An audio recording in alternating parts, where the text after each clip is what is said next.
Bem, nós vamos continuar falando um pouco a respeito de Moçambique. E hoje eu quero mostrar para vocês o trabalho que está sendo feito no nordeste de Moçambique. A região nordeste de Moçambique é aquela que fica próximo da fronteira com a Tanzânia.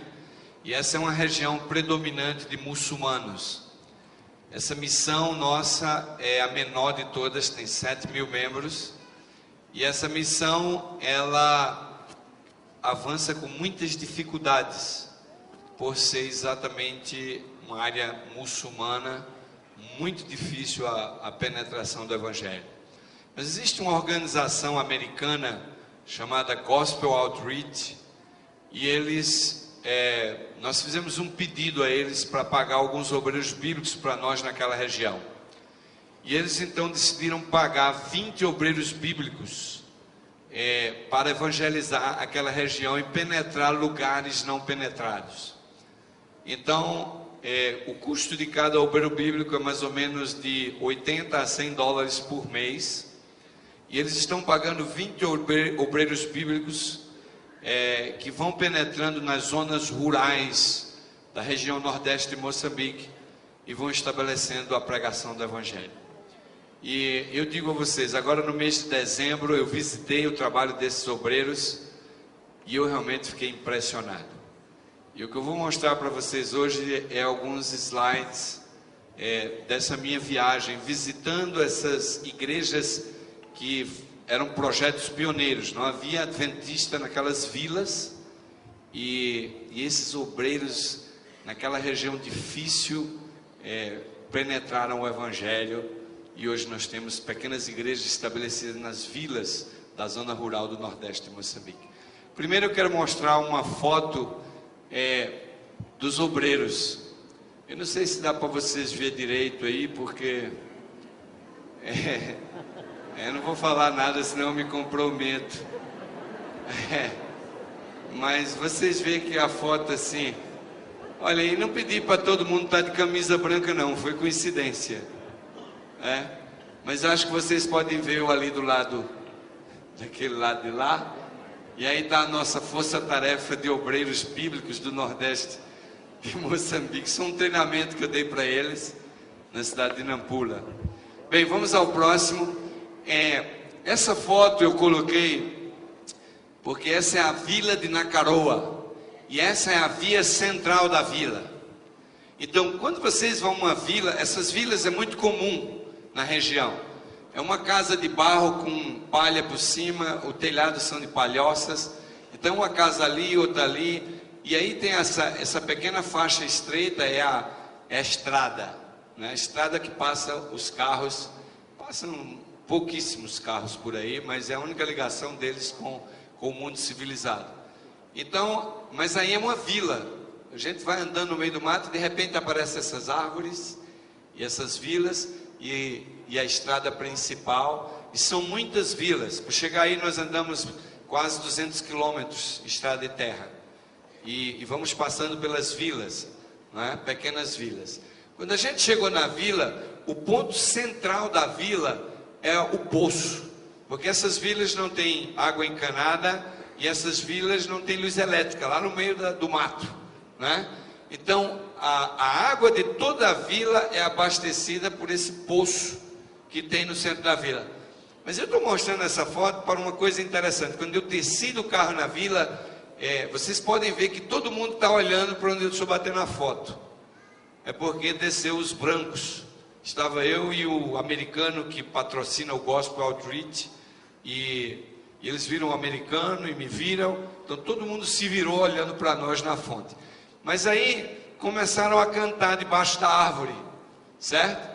O obreiro começou a cantar debaixo da árvore. Nós chegamos naquele carro e os irmãos e o pessoal da vila, não é só irmãos da igreja, a igreja aí tem 20 pessoas, mas todo mundo da vila começou a vir. Quando viram os brancos chegando de carro, foram se reunindo e todo mundo sentando debaixo da árvore, não é? E aí o poço ficou assim. Eu bati a foto do mesmo lugar que eu bati quando cheguei, não é? Interessante que a vila inteira parou para ver o homem branco falar. veio todo mundo, não tinha uma alma viva, né? E eles então sentaram debaixo da árvore. Está meio escuro porque é debaixo da sombra. Mas você vê que em pé estou eu falando, ao centro está o pastor americano e do outro lado está o pastor local. Então o pastor americano pregava em inglês, eu traduzia para o português e o pastor local traduzia para a língua macua. Então nós tínhamos duas traduções e 3 pessoas traduzindo, para que metade dessas pessoas que estão sentadas não falam português, porque são analfabetas. O índice de analfabetismo é muito alto e Moçambique tem cerca de 40 dialetos. Em todo lugar que você prega tem tradução, até na capital, porque as pessoas de mais idade não foram à escola, são analfabetas, não falam português, embora português é a língua oficial do país. E todo mundo que vai à escola, obviamente, fala português. Mas ainda há muita gente que não fala português. Nós viajamos mais 150 quilômetros e chegamos no grupo de Namapa. Isso está mais ou menos a 200 quilômetros da fronteira da Tanzânia e a 3.500 quilômetros da minha casa. Esse horário aí era mais ou menos umas 11 horas da manhã. A temperatura média era 43 graus, muito calor mesmo. E os irmãos, quando a gente para o carro, eles formam um coralzinho assim e começam a cantar, né?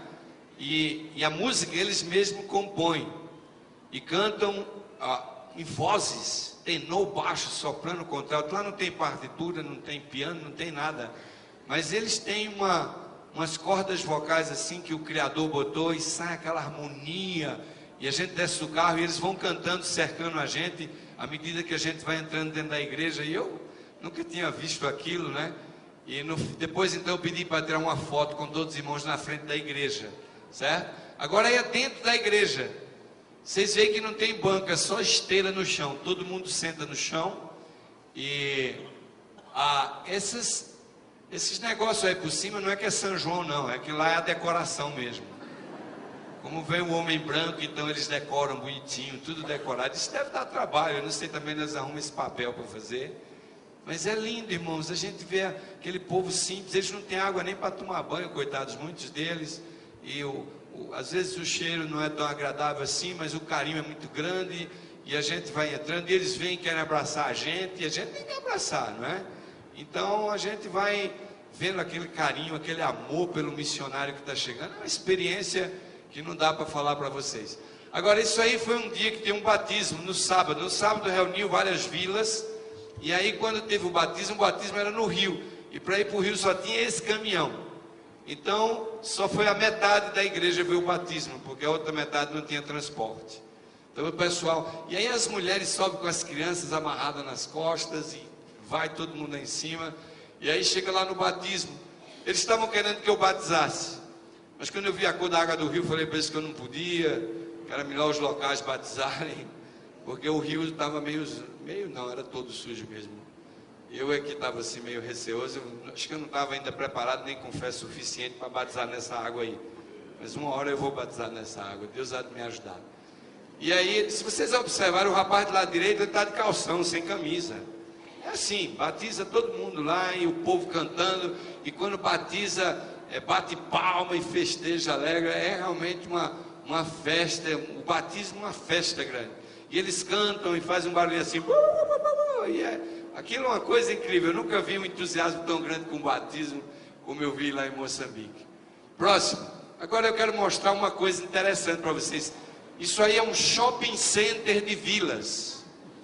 E eu ia dirigindo o carro na beira da estrada e vi esse monte de gente com roupa pendurada. E eu parei e eu falei, o que é isso aqui? E chamei um nativo lá e eu disse, olha, o que é isso aqui? Ele falou, não, isso aqui é o comércio. Mas de quê? Das 7 vilas que tem aqui ao redor. Então tem as vilas e tem os dias característicos que eles se reúnem ali. Aquilo é tudo vendendo, comprando, e roupa, e sapato, e tudo. E eu achei que aquilo era realmente um shopping center dos pobres lá em Moçambique. Uma coisa extremamente interessante. Próximo, com ele eu termino. Aí é uma foto de longe, vocês veem que a rua está passando, o asfalto é sempre pela metade. Mesmo na estrada nacional a gente só tem metade de asfalto e metade de terra. Então, realmente umas estradas inovadoras. Vocês veem calças, camisas e uma coisa assim muito interessante, muito diferente de tudo que eu já vi. Mas, sabe, irmãos, às vezes eu fico pensando como no meio do mato, da selva, a igreja está estabelecendo essas congregações. É simplesmente impressionante. A gente vê que Deus está quebrando fronteiras. Pessoas entrando no meio do mato, nessas vilas. E o evangelho, vocês precisam ver esse povo cantando na língua macua, em vozes. Eu me emociono, choro e fico louvando a Deus de ver a obra de Deus alcançando os mais longínquos lugares da terra, anunciando que Jesus muito em breve vai voltar. E se você quiser ser um missionário anônimo para ajudar a obra de Deus em Moçambique, essa é a sua oportunidade. E que Deus abençoe você ao doar para a obra missionária em Moçambique. Amém. Oremos. Querido Deus, nesse momento nós vamos abrir a Tua Palavra e queremos Te pedir, Pai, que Teu Espírito fale por mim. Senhor, Tu conheces muito bem esse servo e Tu sabes que preciso do Teu Espírito agora para que aquilo que Tu queres que edifique o Teu povo seja falado. Por isso eu rogo em nome de Jesus que Tu dirijas essa palavra. Amém. Irmãos, eu era pastor de uma igreja em New Jersey, nos Estados Unidos. E uma vez Deus me impressionou durante 4 sábados seguidos pregar o mesmo sermão. E nunca tinha passado por essa experiência. Mas eu preguei um sábado e quando foi no outro sábado o Espírito do Senhor disse: olha, é o mesmo sermão que você pregou sábado passado. E eu decidi ficar calado. Eu fiquei calado. E durante os 4 sábados seguidos eu preguei o mesmo sermão. E nenhum membro da igreja me procurou para dizer que eu estava repetindo o sermão. E eu fiquei impressionado.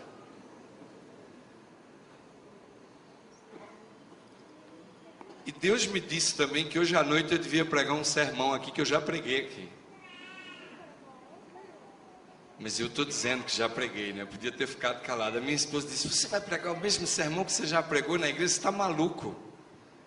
Eu falei: não, eu vou pregar o mesmo sermão que eu já preguei e vou dizer que já preguei. E ela disse assim: não fale, fique calado. E eu disse: não, eu vou falar, irmãos, porque eu quero dizer a vocês que quando Deus tem uma mensagem, Ele quer que ela seja falada. E às vezes Deus quer que a mensagem seja repetida, e repetida, e repetida.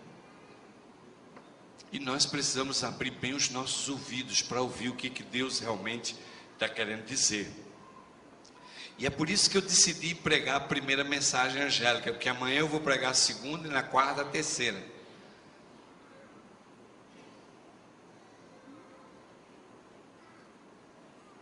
Por volta mais ou menos aí de 1825, um homem chamado Guilherme Miller começou a estudar as Escrituras.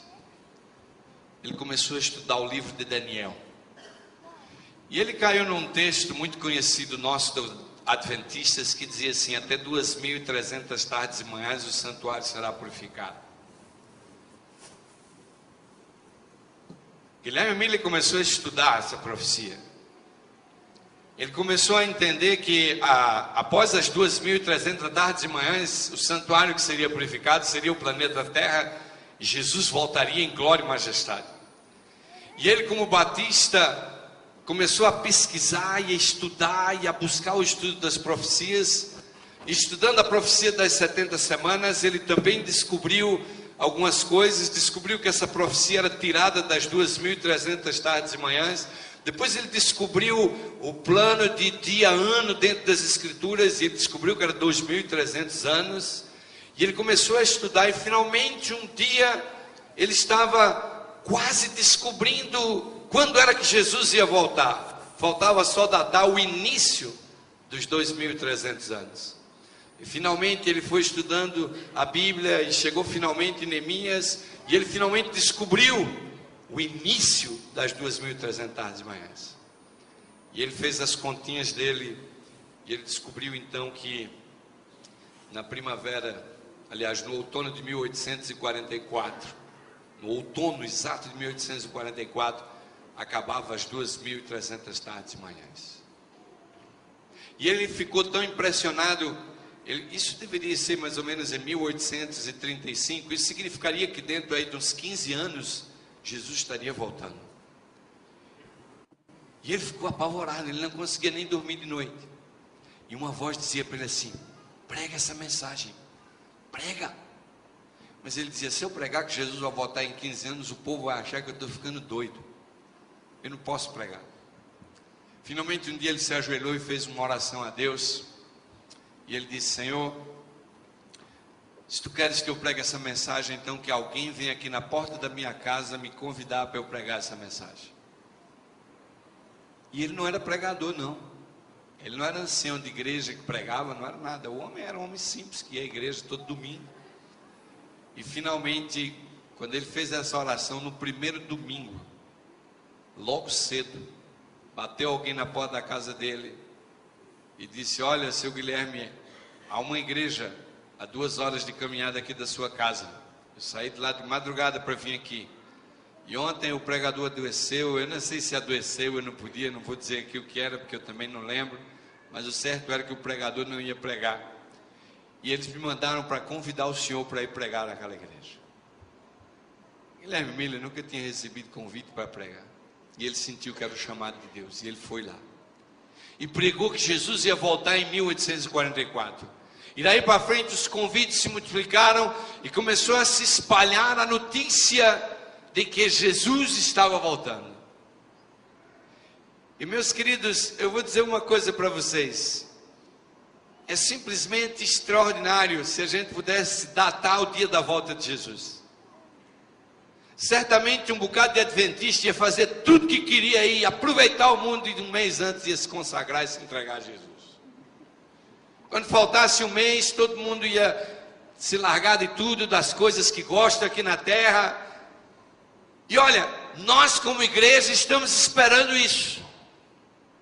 Estamos esperando o decreto dominical. Qualquer movimento a respeito do decreto dominical, há um movimento no meio adventista. E eu me lembro quando o Papa assinou uma encíclica para fazer parte do movimento ecumênico mundial das igrejas, e aquilo foi um alvoroço. Eu tinha umas moças lá na minha igreja nos Estados Unidos, que elas disseram: pastor, nós estamos estudando na universidade, vamos largar os estudos. Eu falei: que é isso? Eu tive que visitar as moças e orar com elas e instar com elas fortemente para elas não largarem a universidade naquela época.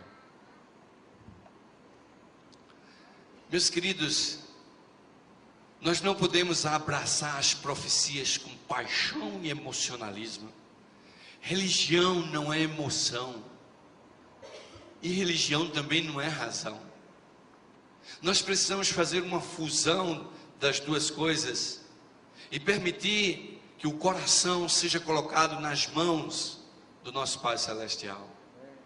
Nós precisamos aprender a ouvir a voz de Deus falando ao nosso coração. Nós andamos tão envolvidos e interagidos com a sociedade moderna e com os meios de comunicação que nós não conseguimos mais ouvir Deus falando ao nosso coração. Às vezes os jovens se ajoelham e oram e dizem: Senhor, manda um rapaz para a minha vida. E as moças se ajoelham, os jovens se ajoelham e dizem: Senhor, manda uma boa moça para a minha vida. E alguns até fazem jejum e oração atrás dessas coisas todas.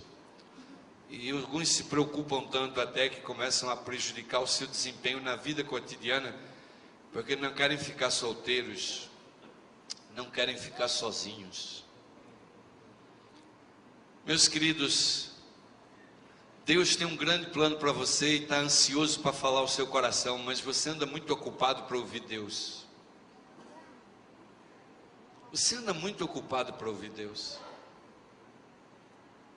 A mensagem da volta de Jesus ecoou nos 4 cantos do planeta em 1844 como um bálsamo para uma sociedade que naquela época já vivia assolada pela imoralidade e pelo sofrimento. Os mileritas não eram uma religião. Os mileritas eram um movimento. Tinha batistas, metodistas, presbiterianos, pessoas de todas as denominações que aderiram à profecia de Miller e realmente anelavam e esperavam que Jesus viesse em 1844.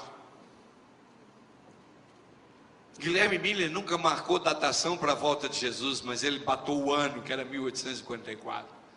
Mas finalmente os seus adeptos, estudando as profecias e buscando as datas, finalmente chegaram ao dia 22 de outubro. E é interessante que a história relata que no dia 18 de outubro houve um batismo num lago gelado, e um pastor adventista fez esse batismo.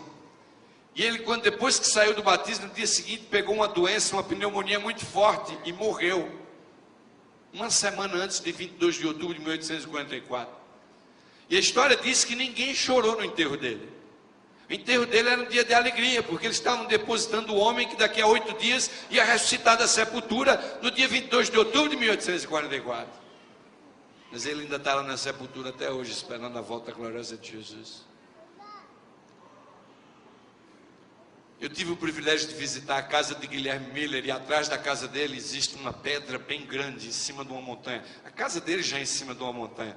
E há uma pedra grande assim, e depois tem um abismo.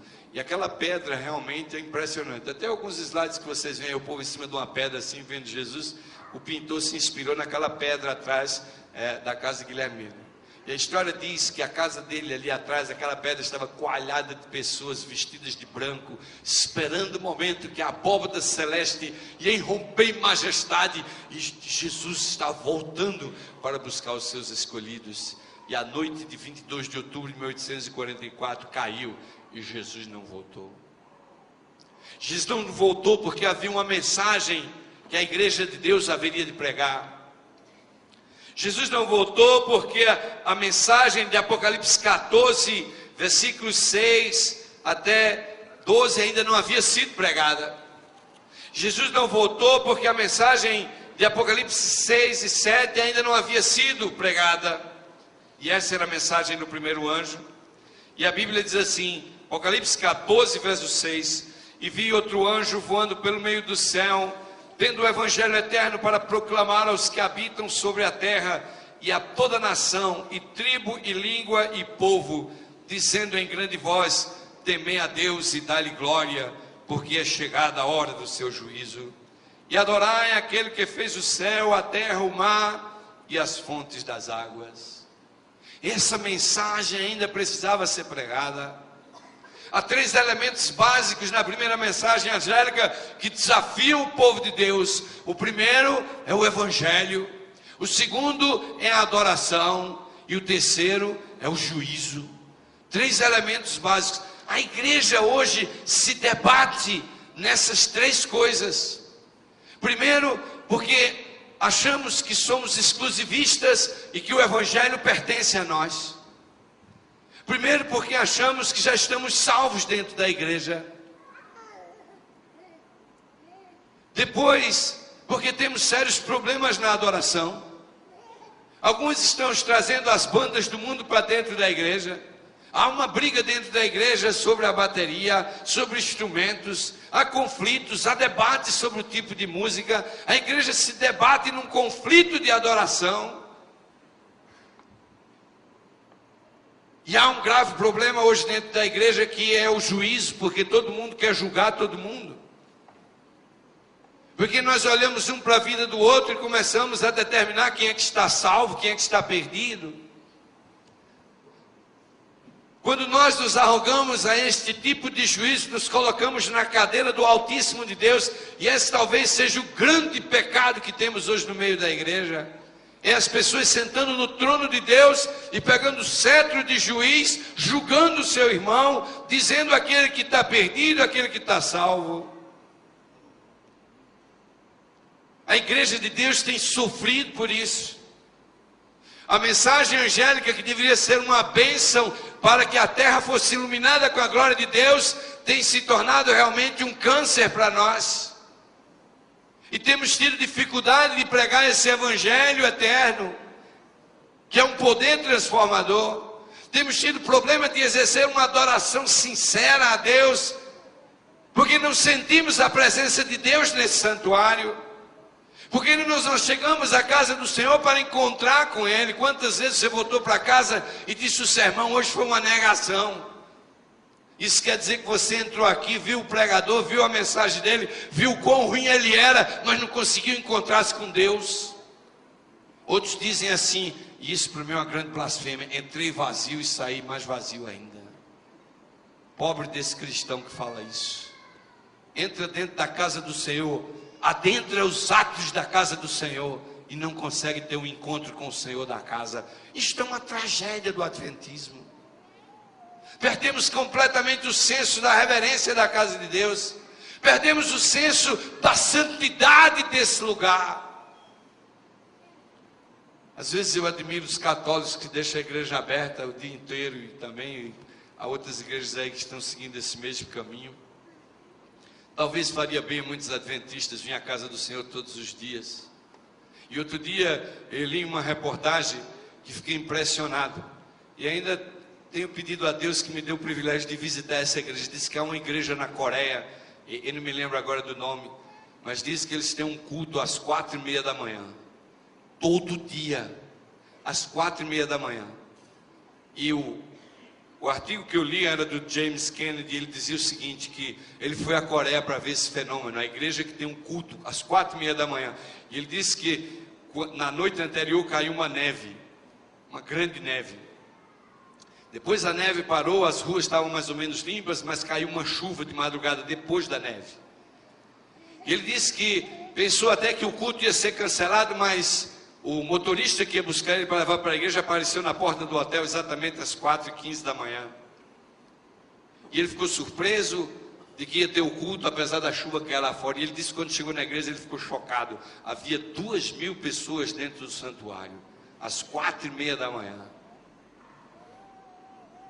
A mensagem do profeta é que o povo de Deus deve buscar a Deus enquanto se pode achar. Não há melhor lugar do que buscar a Deus do que na casa de oração. Essa igreja de alguma maneira está sendo privilegiada e recebendo mensagens de alerta e advertência, e eu não sei exatamente por quê. Porque eu sei que às quartas-feiras aqui esse santuário tem ficado cheio com mensagens de alerta. Mas eu não sei se vocês vêm aqui na quarta-feira, se é por causa do pregador, se é por causa da mensagem, ou se realmente é porque vocês querem encontrar com Deus e ter um encontro com Ele na quarta-feira à noite. Eu não sei bem, e jamais longe de mim de querer julgar. Mas eu lhes digo, agora é tempo de buscar o Senhor. Agora é tempo de ter culto à noite, de manhã, todas as horas. Agora é tempo do povo de Deus se reunir nas casas de famílias em oração e invocar um poder que está à disposição do povo de Deus, a fim de que, como filhos dele, possamos receber essa glória que vai iluminar o mundo cheio de pecado. São João viu o anjo voando pelo meio do céu, tendo na mão o evangelho eterno. E quando abrimos a Bíblia em Romanos, capítulo 1, versículo 16, nós encontramos uma das declarações mais poderosas do apóstolo São Paulo. Romanos, capítulo 1 e o versículo 16. Essa, sem dúvida, é uma das declarações mais extraordinárias das Escrituras Sagradas.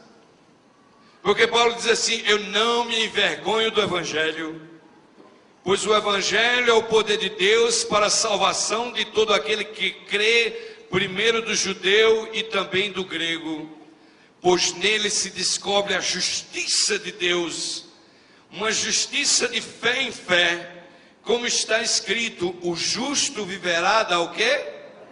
Amém? Amém? Irmãos, o que a gente precisa é só de fé. Talvez você esteja aqui hoje à noite dizendo que precisa de dinheiro. Talvez você diga: eu preciso de um carro para ir para o trabalho.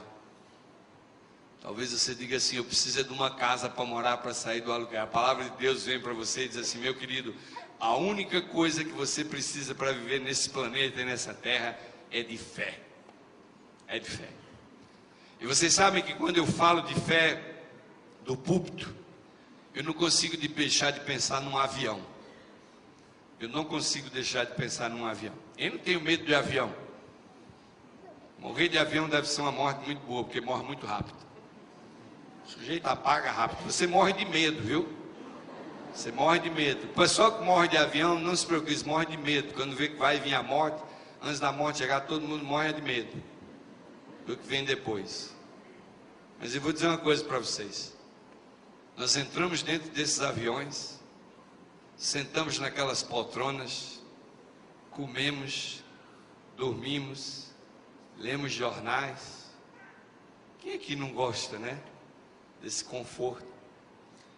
Descemos dessa coisa e nem vimos a cara de quem pilotou aquele negócio. Você nunca viu quem pilotou. Você não sabe se aquele piloto sabe pilotar aquele avião. Você não sabe se aquele piloto ele realmente tirou um brevet para pilotar esses Boeings. Você não sabe de nada, não sabe às vezes nem o nome do sujeito. Você não sabe de nada. Você senta ali, dorme, come. Você tem fé que a empresa aérea botou alguém para pilotar aquela coisa que sabe pilotar. Meu amigo, se você tivesse metade da fé que você tem nessas companhias aéreas e nessas empresas de ônibus, vocês teriam uma vida espiritual muito maior do que tem tido. Estariam muito mais perto do reino dos céus do que tem. Porque você dirige um carro GM, Volkswagen, e você bota 140, 180, e você tem fé que os parafusos daquela roda estão tudo apertados. Você não viu quem apertou, você não viu quem colocou lá, você não viu nada, mas você sai pelo maluco aí, crendo que aquilo está tudo. Você tem fé na Volkswagen. Você tem fé na Chevrolet. Mas quando chega na hora de passar uma necessidade e um sofrimento, ai, Deus me abandonou. Cadê Deus? Onde é que estava Deus quando aconteceu isso comigo? A fé se dilui. A fé se dilui. Nós aprendemos a viver numa sociedade materialista. E como vivemos numa sociedade materialista, temos uma fé materialista. E é por isso que eu disse que a igreja vive hoje uma apostasia espiritual. Os remanescentes desta igreja estão desaparecendo. Paulo diz assim: nós temos o evangelho é o poder de Deus para a salvação de todo aquele que crê. O evangelho é um poder transformador, onde a justiça de Deus substitui a justiça do homem. O evangelho é um poder que faz você dizer: já não eu mais vivo, mas Cristo vive em mim. E o viver que eu vivo aqui na carne, aqui embaixo, eu vivo pela o quê? E é por isso que ele diz que o justo viverá pela fé. Porque a única maneira de você ter sucesso nessa vida, meu jovem, meu irmão, é você viver pela fé. Nós não podemos pregar o evangelho eterno se nós não experimentarmos esse evangelho eterno em nossa vida. Se o justo vai viver pela fé, a nossa vida aqui embaixo é pela fé. Porque já não eu mais vivo, mas é Cristo quem vive em mim. E olha, irmãos, esse princípio ele é tão lindo na Bíblia, que um homem chamado Enoque um dia decidiu permitir que Cristo vivesse nele. E a Bíblia diz assim: Enoque andou com Deus. E Deus fez o quê? O tomou. Não foi Enoque que pediu, não: Senhor, me leva para cima, né? A gente se ajoelha e começa a pedir: ai, Senhor, faz isso por mim, Senhor, e tal, não é? Nós temos esse lado de petição, né? Tem gente até que não ora muito, porque só sabe orar pedindo. E às vezes fica até sem graça de pedir tanto, aí não ora. Porque só ora para pedir, não é? Irmãos, o evangelho eterno é um poder que vai entrar na sua vida. E Deus vai fazer por você aquilo que você não consegue fazer por si próprio.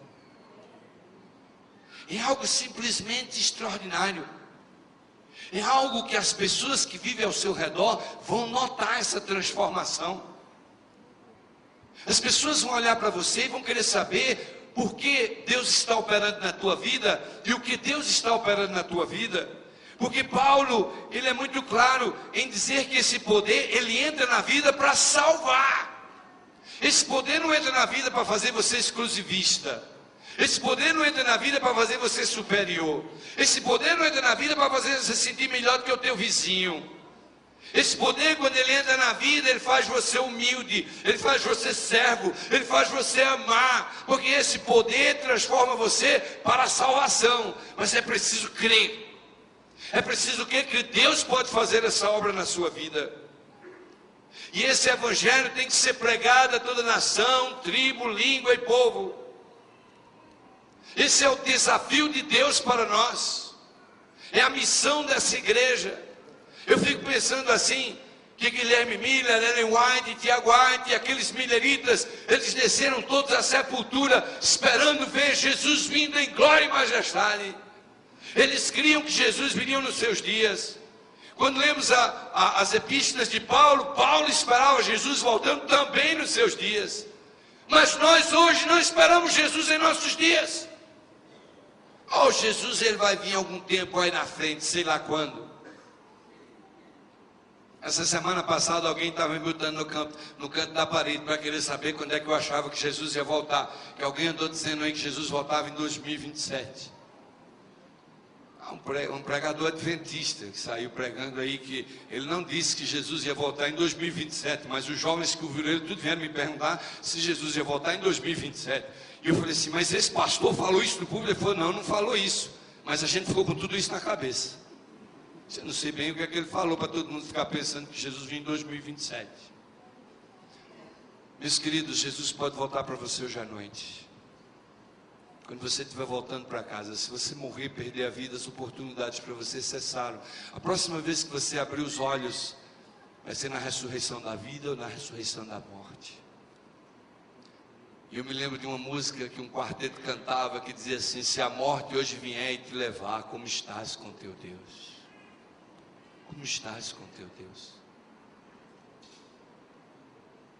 É interessante como as pessoas que ficam acometidas de um câncer, sabem que vão morrer, elas mudam completamente a atitude delas.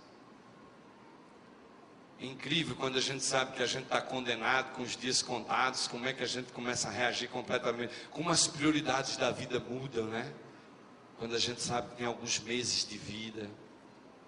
E Deus nos ofereceu essa vida para que ela fosse vivida em abundância. E Deus deixou o Evangelho para que Ele transformasse o nosso coração e sobrepujasse o poder do pecado. E Deus deixou o Evangelho para que Ele realmente pudesse fazer uma operação e uma transformação na nossa vida. E Deus disse assim, olha meu filho, a tua justiça é um trapo de imundície, mas se tu deixares que a minha justiça alcance o teu coração, de fé em fé, ela vai transformando você completamente até a minha semelhança.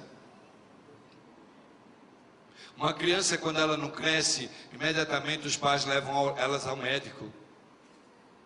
Mas nós não crescemos espiritualmente e não procuramos o médico. E eu digo isso porque eu experimentei na minha vida pessoal muitos anos onde eu não cresci espiritualmente. Eu simplesmente ficava numa linha reta, caía, voltava, e achava que eu estava bem, porque eu mantinha-se na mesma linha, né? Mas se queremos realmente ser remanescentes, se Deus realmente vai suscitar uma igreja pura, se Deus vai suscitar uma igreja cheia de poder, se Deus vai suscitar uma igreja vitoriosa, quer você realmente fazer parte dessa igreja? Meus queridos, Jesus Cristo, Ele subiu e desceu as ruas de Jerusalém, apregoando a chegada do reino. Sua mensagem era uma mensagem de alerta para uma cidade condenada. Mas Jerusalém não reconheceu o tempo da sua visitação. Jerusalém desprezou aquele simples e moribundo homem que subia e descia as ruas da cidade, apregoando a chegada do reino de Deus. Foram oportunidades e oportunidades, mensagens e mensagens, profetas e profetas, e a cidade foi apedrejando e matando os profetas, inclusive o Filho de Deus. Mas finalmente, quando chegou no ano 70, não havia mais desculpas para a cidade condenada. As pessoas queriam aceitar o Evangelho do reino e queriam o reino, mas era tarde demais. O maior pecado de Jerusalém foi a procrastinação, e esse é o maior pecado dos adventistas do sétimo dia hoje, é a procrastinação. É o reavivamento e a reforma que você sabe que precisa, mas você está procrastinando. Você está esperando alguma coisa extraordinária acontecer para que a sua fé realmente seja abalada. E é por isso que os remanescentes são tão poucos no seio do povo de Deus. Ó, meus queridos, amados irmãos, São João viu o anjo voando no meio do céu, anunciando essa mensagem de esperança ao mundo condenado, voando pelo meio do céu, dizendo que é preciso proclamar essa mensagem a toda tribo, nação, povo e língua. E há algumas características extraordinárias, porque ele dá as características na primeira mensagem angélica das pessoas que vão apregoar esse evangelho eterno.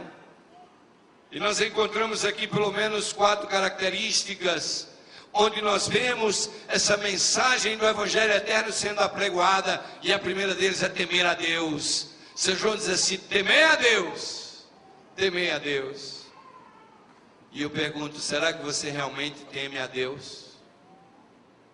Será que nós realmente tememos a Deus? Às vezes nós temos sido tão negligentes na nossa fé, a nossa experiência espiritual era tão pequena, tão frágil, tão débil. Às vezes nos sentimos tão atraídos pelas coisas lá de fora, que ficamos meio confusos, chegamos na igreja frios espiritualmente. E eu digo a vocês, de que eu já estive sentado lá, já sei o que significa essa frieza espiritual, essa falta de vontade de orar, essa falta de vontade de buscar a palavra de Deus, essa falta de vontade que carregamos hoje, produzindo uma grande frieza espiritual. Não temos coragem de deixar a igreja, correr o risco dos ímpios, mas ficamos ali sofrendo, vegetando dentro da igreja. É como alguns que estão casados, se pudessem se separariam, mas ficam ali vegetando no casamento, por causa dos filhos, por causa da família, por causa da igreja, por causa de tanta coisa, infeliz, passa a vida inteira infeliz, quando podia botar Deus e Cristo Jesus no coração e viver uma vida de extrema felicidade. Ó, meus queridos, amados irmãos, nós vivemos num mundo egoísta, vivemos em um mundo onde as pessoas amam elas mesmas, não a Deus. Nós aprendemos a amar nós mesmos desde pequeno, e o pior é que os pais contribuem para isso. Tudo que o pequeno quer, o pai dá. Tudo que o bebê quer, dá. Tudo que o filhinho quer, o pai dá. E o garoto aprende a amar ele mesmo, porque diz: tudo que eu quero vem a mim, vem a mim o vosso reinado. São os pais que ensinam os filhos a serem grandes egoístas nessa vida. Quando o filhinho cresce, ele tem dificuldade de amar mais a Deus do que a ele, porque o pai ensinou ele a amar a Deus. Quantos pais têm a lição do rol de berço e passam a lição para o seu bebê de 3 meses? Ah, mas o bebê não entende nada. Você está enganado, meu amigo. É bom você começar a cantar a musiquinha dos bebês quando eles estão dentro da barriga. Quando sai fora, ele já conhece a musiquinha. Nós não conseguimos educar os nossos filhos na fé e no temor do Senhor, e depois mandamos as escolas fazerem isso. E não há escola que possa substituir a educação que o pai pode dar. Nós contribuímos para essa sociedade egoísta, porque educamos os nossos filhos a ter tudo, e não ensinamos ele a valorizar o reino de Deus primeiro do que as demais coisas. Eu sempre digo quando prego, de que muitas pessoas vão perder o reino dos céus por coisas tão pequenas, como por exemplo, chegar no trabalho na hora e na igreja atrasado. Se você chegar atrasado no trabalho todo dia, pode chegar atrasado na igreja, que Deus não vai botar na tua conta lá em cima, não. Mas se tu chega no trabalho na hora e bate o ponto na hora, mas chega na igreja atrasado, a tua conta lá em cima está alta. É bom corrigir isso aí o mais urgente possível.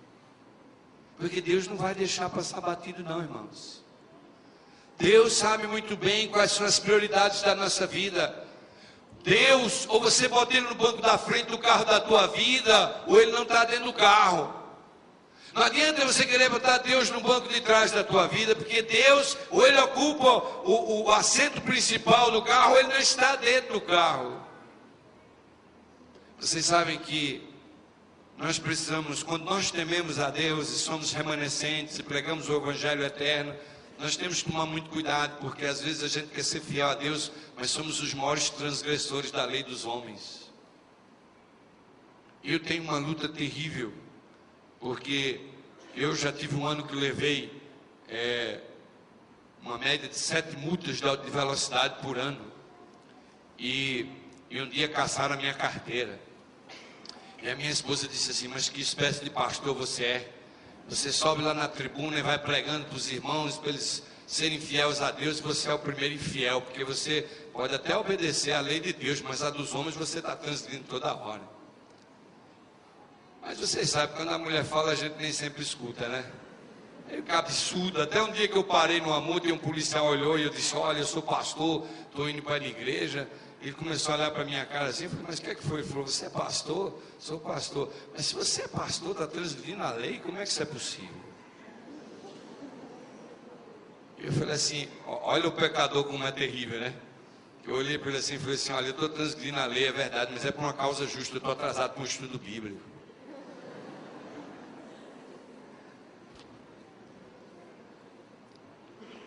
E ele disse: olha, pastor, alguma coisa ele falou para mim para eu não multar você. Mas você começa a aprender a respeitar a lei se quer ser um ministro decente. E falou sério. Nós desrespeitamos as leis humanas, passamos no sinal no vermelho, ninguém para quando tem a placa pare. A lei dos homens não vale de nada. Nós queremos ser fiéis cristãos, estar preparado para ir para o reino dos céus. Nós temos dificuldade de ser fiel em coisas pequenas, irmãos. Nós achamos que só vamos perder o céu se formos adúlteros, se bebermos bebida alcoólica, se fumar. Aliás, nós estamos perdendo o senso do que é pecado. Por isso que eu sempre digo que nós hoje nos ajoelhamos e dizemos assim: Senhor, perdoa meus pecados. Deus diz: qual, meu filho, você quer que eu perdoe? Eu não perdoo o pecado por atacado. Me diz aí qual o pecado que você quer que eu te perdoe. Senhor, resolve meus problemas. E Deus diz: meu filho, qual o problema? Fala aí o problema. Ah, mas Deus sabe tudo. Irmãos, Deus sabe tudo, mas uma coisa que Deus quer é que você reconheça Ele como a solução dos seus problemas. E confessar pecado não é uma coisa muito fácil. Lembra-se aí qual foi a última vez que você se ajoelhou e fez uma oração inteira de confissão. Só de confissão. Se ajoelhou, bota isso aí na tua cadernetinha. E olha, houve um tempo da minha vida que eu andava com uma cadernetinha pequena assim, anotando meus pecados durante o dia, para de noite eu pedir perdão por cada um, porque eu me esquecia. A mente humana esquece dos erros do pecado muito fácil. Mas eu te digo, se tu queres a remissão, e se tu queres realmente sentir a paz de Deus e a glória do Senhor na tua vida, é bom cada noite antes de deitar, se ajoelhar no pé da cama e confessar cada pecado. A xingada que tu deu no trânsito, a ira que tu teve contra a tua mulher, a raiva que tu teve do teu amigo, a roupa justa da irmã da igreja que tu botou o olho. É bom tu se ajoelhar e pedir perdão a Deus por isso. Cada noite ao pé da cama. E eu até podia fazer um teste aqui que ia deixar todo mundo atrapalhado. É dar um papel em branco assim e dizer: escreve aí os pecados que tu cometeu hoje aí. E você ia pegar a caneta e o papel: que pecado que eu cometi hoje aqui? Eu não me lembro nenhum pecado que eu cometi hoje aqui. Eu falei alto, briguei. Tá. Vocês sabem que um dia chegou um casal no meu escritório pastoral, quando eu era pastor nos Estados Unidos, eles estavam para se separar. Eu falei assim: mas por que vocês querem se separar? Porque ela não sei o quê, porque ela não sei o quê. E você, por que quer dizer? Porque ele não sei o quê, não sei o quê. Uma lista de coisa ruim lá de um e do outro. E eu falei assim, ó, eu vou dar um papel em branco aqui para cada um, e você escreve tudo de ruim que você não gosta nele, e você escreve tudo de ruim que você não gosta dela. Tá bom, pode me dar, isso vai ser fácil. E foi mesmo. Não deu 10 minutos, a folha veio de um lado e do outro, todos os dois, lotada. Eu falei, meu pai do céu, a vida desse povo é muito negativa, só vê o que não presta. Bem, agora eu peguei 2 papéis brancos e disse assim, agora escreve aí o que você sabe de bom dela, e você escreve o que sabe bom dele aí. E eles ficaram meio surpresos, assim, como assim? Eu disse assim, como assim não? Escreveu o que você vê de bom nela, já que você vê tanta coisa ruim aqui. Eles ficaram 15 minutos lá. 15 minutos. Depois deram o papel, cada um com uma linhazinha escrita. E eu disse a eles assim, olha, vocês estão muito longe de Deus. Muito longe.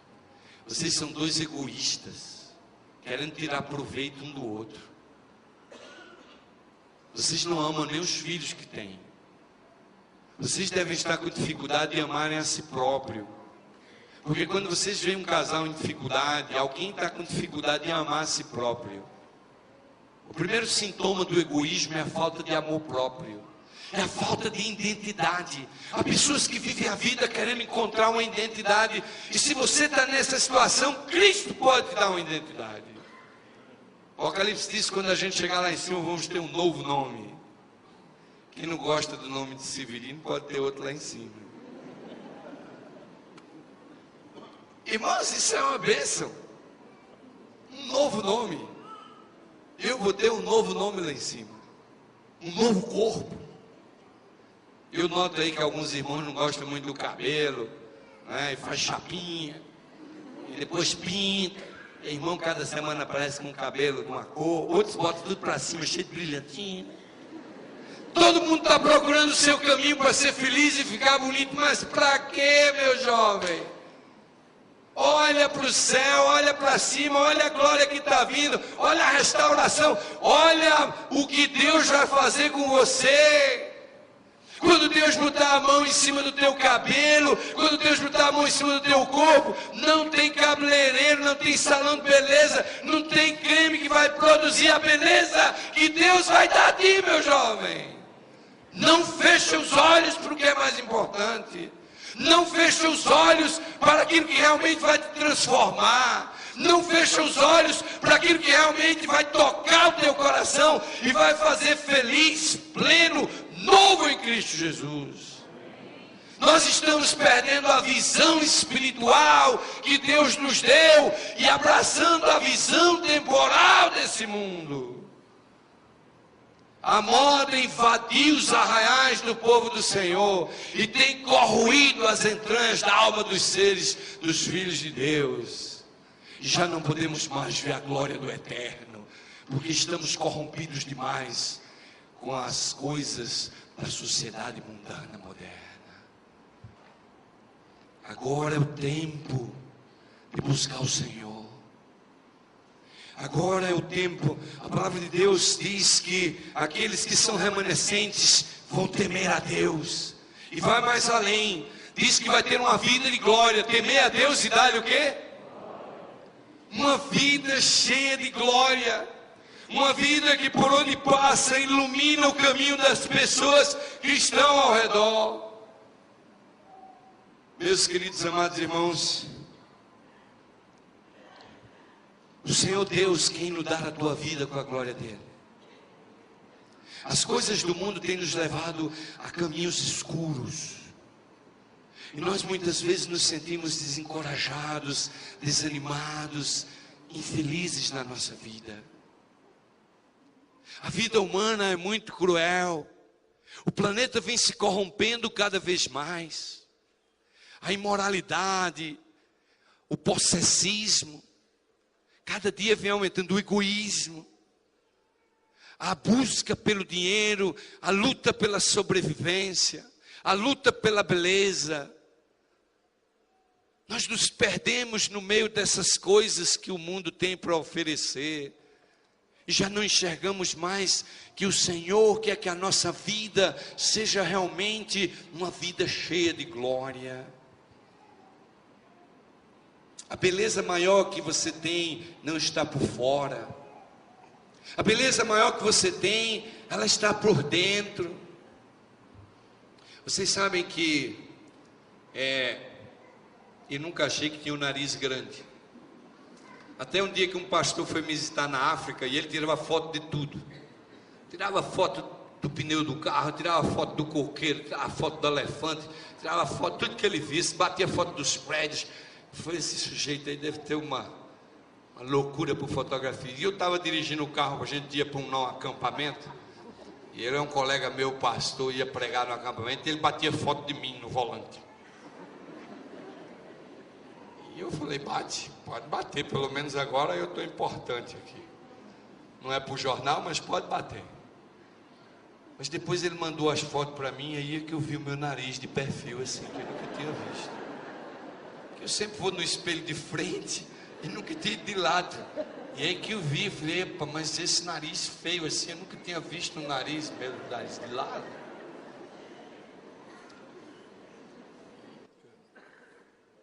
Bom, eu tinha duas decisões a tomar na vida. Ou achava meu nariz feio e juntava dinheiro para procurar um cirurgião plástico, como alguns aí andam fazendo. Ou eu agradecia a Deus porque tenho os buracos da narina grande, posso respirar puro, bem mais forte. E eu só tinha duas opções, irmãos. Ou eu ia pela esquerda ou eu ia pela direita. E entre achar o meu nariz feio e agradecer a Deus porque ele é grande, pode pegar muito ar, eu fiquei com a segunda opção. E não mexi mais nele.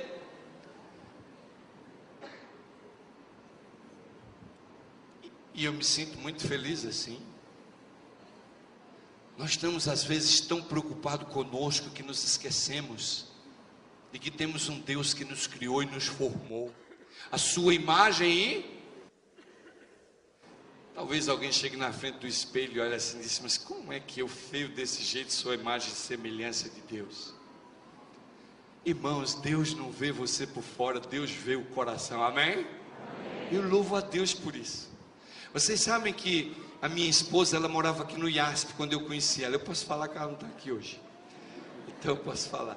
Quando eu conheci a minha esposa, ela morava aqui no IASP, estudava aqui no colégio, e eu estudava no IAE lá em São Paulo, e eu vinha para cá visitar ela, e aí a gente começou a namorar, e ela era toda bonitinha, cabelinho bonitinho e tudo, e eu, imaginem só eu, esse nariz que vocês estão vendo, nasciam umas espinhas, e inchava para a direita e para a esquerda, e eu olhava aquilo no espelho e botava Aquinase. Eu me lembro de Aquinase, não sei se ainda tem Aquinase hoje, isso é metendo tudo que era creme, mas aquilo parecia que não tinha jeito, a espinha sempre vinha no nariz, para a direita ou para a esquerda. Para completar, eu perdi um dente aqui bem no meio, tinha um buraco, e o da esquerda pendeu para cá e cai aquele buraquinho passava, o ar-condicionado da boca ali. E eu cheguei para pedir namoro à minha esposa, e depois que ela me aceitou e estava namorando comigo, eu cheguei lá no espelho e falei, mas o que é que essa moça viu em mim? Oh, ela tirou na loteria, que hoje não tem mais espinha e os dentes estão aqui, uai. Meu querido jovem, você é a coisa mais linda para Deus. Você tem se preocupado tanto com a sua aparência que você esqueceu o que é que Deus pode fazer por você. Você não sabe o nível do alcance do que vai acontecer com você quando a glória do Altíssimo tomar conta de ti. Aquilo que vai irradiar ao teu redor e vai tocar pessoas vai ser simplesmente incrível. Porque Deus quer usar você. Você é o santuário do Espírito de Deus. Ele quer habitar sobre você. Ele quer te dar o gozo, a alegria, a felicidade e a paz que só a glória dele pode dar. A mensagem angélica falando ao povo de Deus, ela continua dizendo assim: temei a Deus e dá-lhe glória, porque é chegada a hora do seu juízo, e adorai. É adoração, adorar. E eu vou dizer uma coisa a vocês: a igreja de Deus hoje vive um conflito na adoração corporativa. E ela vive esse conflito na adoração corporativa, porque a igreja de Deus não tem adoração pessoal. Não tem adoração pessoal. Quantas vezes você fez um louvorzão para Deus na sua casa? Sozinho, trancado no seu quarto. E eu aprendi isso, sabe como? Eu fui fazer uma semana de oração em Boston. E o pastor me hospedou na casa dele. Tinha uma casa muito bonita lá. E eu fiquei no quarto do lado. Tinha um quarto lá preparado para mim, muito bem tratado. Fiquei muito feliz. Mas já era 8 horas da manhã, eu estava estudando minha meditação e eu vi que começou um sonzão no quarto do lado. Eu não sabia que no quarto do lado tinha um teclado. E o homem tocava o teclado lá e cantava e adorava e louvava. E eu fiquei impressionado. Tinha até vontade de cantar também do lado de cada parede, porque aquilo era animado. Mas eu não fui lá, eu não tentei sair fora para ver, a porta do quarto estava fechada. E eu sabia que ele era pianista, o pastor era pianista, ele tocava piano. E claro, eu andei a casa toda, não vi o homem, a voz era dele. E eu fiquei impressionado com aquele louvorzão que ele fez no quarto do lado, 8 horas da manhã, uma quinta-feira de manhã, eu acho. Quando foi lá pelas 9, ele saiu, acabou, eu também saí, fomos tomar o café. Eu falei, rapaz, o que aconteceu ali dentro do quarto, meu amigo? Eu falei, rapaz, é a melhor hora do dia que eu vou louvar o Senhor com todas as forças da minha alma. Eu falei, louvar o Senhor? Eu falei, exatamente. O dia que eu saio daqui sem louvar o Senhor, o dia não é o mesmo. E eu fiquei impressionado. Quantas vezes você, na sua casa, agora está maravilhoso, tem esses DVD, tudo com música aí, tudo, agora está aí. Uma coisa fantástica. Quantas vezes você botou um DVD desse, trancou lá a porta do teu quarto, da sala da tua casa, e você sozinho louvou ao Senhor, sentiu a presença dos anjos baixando na sala da tua casa e unindo as vozes que louvou você numa adoração pessoal. Quando você chegar na casa do Senhor para adorar o Senhor aqui, essa adoração a Deus vai ser diferente. Meus queridos, dá prioridade a Deus, temer a Deus. Temer a Deus, dar glória a Deus, adorar a Deus, é tirar tempo com Deus diariamente. Não pense que esse pingado de 10 minutos que você tira aí para ler a lição da escola sabatina e responder aquelas perguntas e ler a meditação nas carreiras e vai embora todo rejubilado para o trabalho. Quando chega de tarde eu digo, o que é que tu leu hoje de manhã na meditação? E eu não sei direito, nem me lembro. Eu sei que a lição é sobre paciência, mas nem me lembro direito o que era. E isso não edifica ninguém, esse negócio de desencargo de consciência. O que Deus quer é uma adoração, é uma comunhão de prazer, de satisfação, é se interar com Deus com gozo, com alegria, recebendo e dando. É isso que Deus quer de nós. Eu não sei quantos de vocês são dizimistas no templo. Não sei. Todo mundo é muito feliz dizimando dinheiro, mas feliz mesmo é quem dizima o templo. Quantas horas por dia Deus dá a você? 24 horas. Deus lhe dá 24 horas por dia. Se você tirar, normalmente, quantas horas de sono a gente tem por dia? Quanto? Ô, louco, aqui tem gente falando. 8 horas é o recomendável, né? Mas a vida está deixando a gente tão doido que a gente está falando 6. E é verdade, tem gente que só dorme 6. Não é? E tem uns aí que dormem 10. Tem essa classe também, dos 10. Mas vamos ver aqui o que os médicos dizem. 8 horas de sono por repouso. E nós tiramos as 8 horas e fica quantas horas? 16 horas. Quanto é o dízimo de 16 horas? Matemática aqui é boa. 1 hora e 35 minutos. Olha, meus irmãos, eu vou dizer uma coisa para vocês. Nós trabalhamos quantas horas por dia em média? Horas de trabalho? 8. Horas de sono? Quantas horas sobra? Deus está pedindo 1 hora e 35. Você não pode dar. De 8 horas. Você já parou para escrever o que é que você faz nas 8 horas que sobra? Porque 8 horas você trabalha, 8 horas você dorme. Você tem 8 horas cada dia. E você vem dizer para mim que você não tem tempo de louvar a Deus? De que você não pode tirar um tempo para Deus? De que você não pode dizimar o teu tempo, 1 hora e 35 para Deus? em comunhão, em oração, estudando a palavra de Deus, buscando as coisas de Deus, quão diferente seria a sua vida se você alcançasse e buscasse essa bênção. Nós realmente estamos vivendo uma vida cristã muito dissoluta. Nossa conexão com o Altíssimo se perdeu em algum lugar, e nós estamos vivendo uma vida cristã ritualista, onde aprendemos a vir à igreja no sábado, domingo e quarta-feira, quando fazemos, e cremos que estamos dentro do aprisco seguro para o reino dos céus. Nós precisamos reconhecer a Deus como nosso Criador. Nós precisamos reconhecer a soberania do nosso Deus na nossa vida. O grande pecado do povo de Deus hoje é que Deus não é o nosso soberano, é que Deus não é o primeiro na nossa vida, é que nós temos que buscar os nossos interesses em primeiro lugar, não temos servido ao autor e consumador da nossa fé, o Criador, aquele que pode mover os pilares da dificuldade da nossa vida, aquele que pode remover o sofrimento, aquele que é o começo, o meio e o fim da história humana, aquele que tem poder para mover a dor que está cravada no teu coração, um poder e uma glória que advém do Evangelho, que emana do Calvário, que transforma, que te coloca num nível acima do nível materialista dessa terra, num nível que vai fazer as pessoas te perseguirem, te criticarem, mas que te vai colocar mais perto do céu, que vai trazer mais gozo ao teu coração, que vai trazer mais alegria à tua vida, que vai fazer você sentir-se mais perto de Deus, perto da herança eterna da qual você foi criado e Satanás vem querendo afastar. Qual é a tua escolha essa semana? Queres continuar laodiceano, amante das coisas dessa terra, amando dos benesses da vida palaciana da terra do pecado?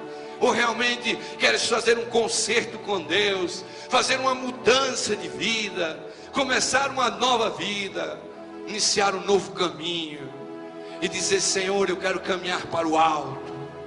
Eu sei que tu podes fazer um milagre na minha vida. Eu sei que tu podes transformar o meu casamento. Eu sei que tu podes transformar a vida do meu filho. Eu sei que tu tens poder para operar no meu coração. Queridos, há muitas coisas que Deus poderia estar operando na nossa vida, mas Deus não opera muitas vezes pela nossa falta de fé.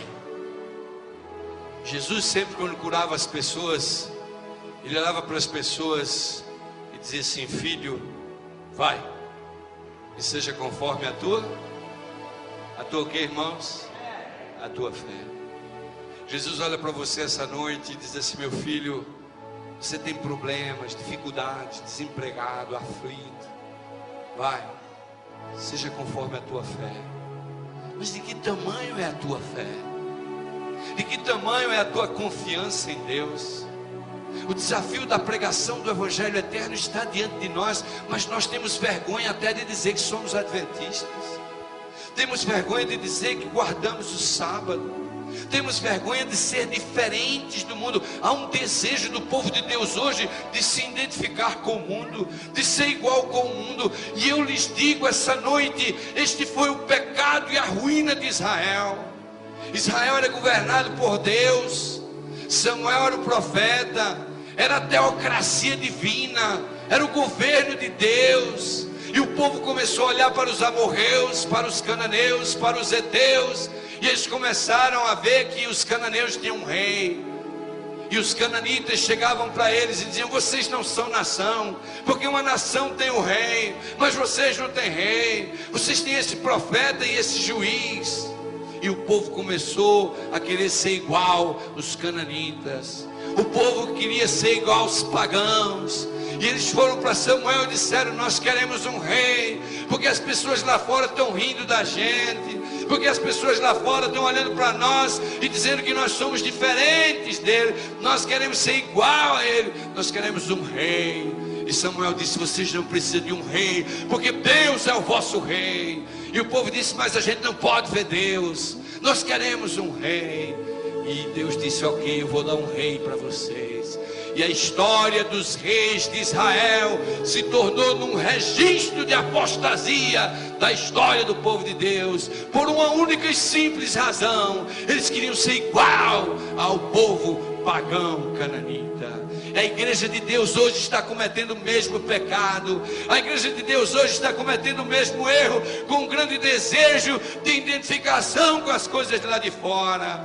E não sei se o mundo está entrando na igreja ou a igreja no mundo, mas eu não vejo mais muita diferença entre o que eu vejo lá fora, quando eu ando no shopping, quando eu ando nas ruas, do que eu vejo aqui.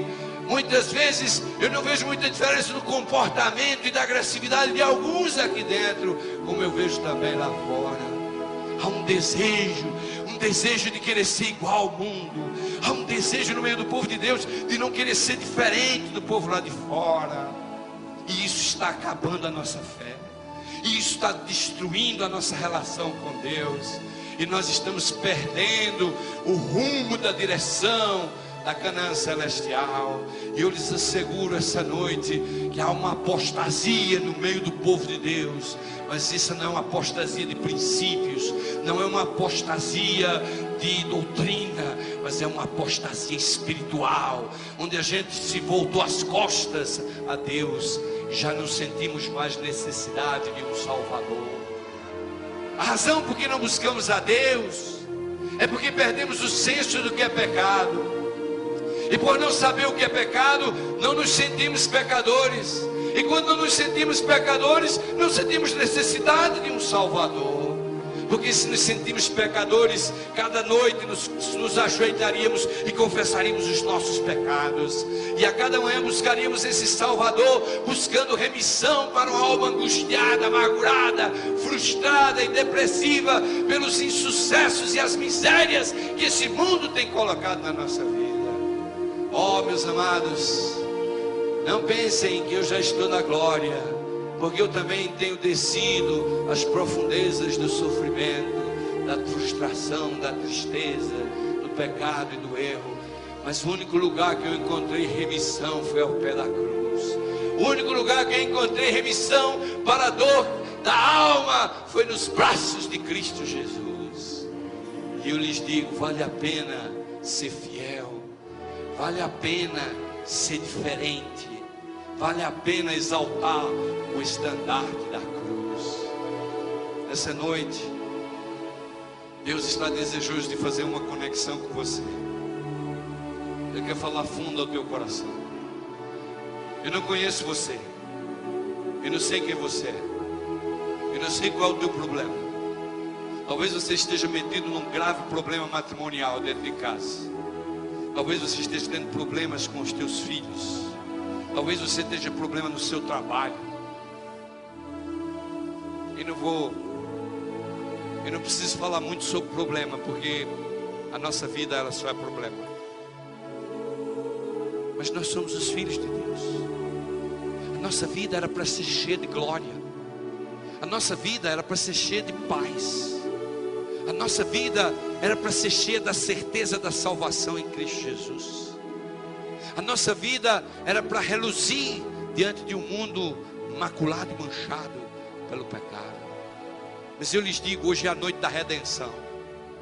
Hoje é a noite que você pode se ajoelhar na presença do Altíssimo e abrir o seu coração e dizer: Senhor, eu quero começar uma nova vida, porque o nosso Deus é o Deus dos começos. E Ele vai te dar essa oportunidade hoje à noite de começar novamente com Ele. Eu vou dar para você aqui alguns minutos agora.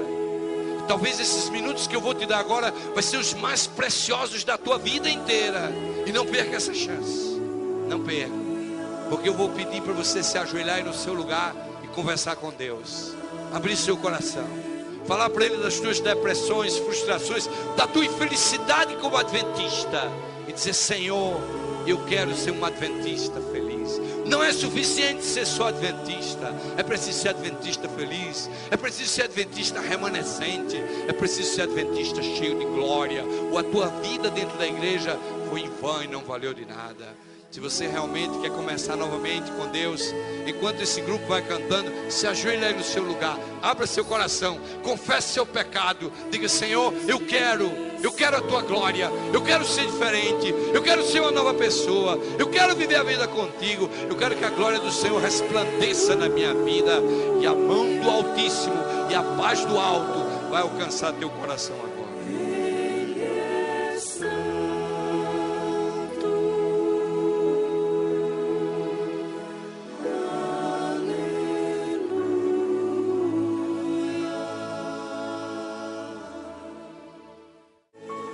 Deus, Pai da eternidade, Deus Altíssimo, nessa noite nós estamos ajoelhados diante da Tua presença, reconsagrando a nossa vida a Ti, Senhor. Senhor, nós temos por muitos anos vivido como adventista do sétimo dia, e lentamente nós temos abraçado o estilo de vida deste planeta. Mas essa noite nós clamamos pela libertação do pecado. Essa noite nós clamamos pelo derramamento do Espírito de Deus no coração do povo do Senhor. E queremos pedir, Senhor Deus, que haja revivamento e reforma em nosso meio. Que o Espírito do Senhor possa tocar o coração dos jovens, dos adultos, dos idosos. E que a glória do Senhor comece a resplandecer no seio do seu povo. Ó querido Deus, aqui está a tua igreja diante da tua face. Há batalhas que estão sendo travadas em cada coração aqui essa noite, que os teus filhos sozinhos não poderão vencer. E nós precisamos do poder do Espírito de Deus. Mas nós cremos que o conflito final é chegado. Mas temos a certeza também da final vitória. E nós queremos o poder para triunfar sobre o mal. Queremos o poder para suplantar essa dimensão materialista do planeta Terra e viver o gozo da atmosfera eternal aqui nesse mundo. Ó Senhor, ouve o nosso clamor. Ouve a oração dos teus filhinhos essa noite. Eu suplico no nome de Jesus. E que a paz e a graça do nosso Senhor Jesus Cristo alcance cada coração aqui nessa noite, ao sairmos daqui agora. E eu te peço, nesse glorioso nome do teu Filho. Amém, Senhor. Amém.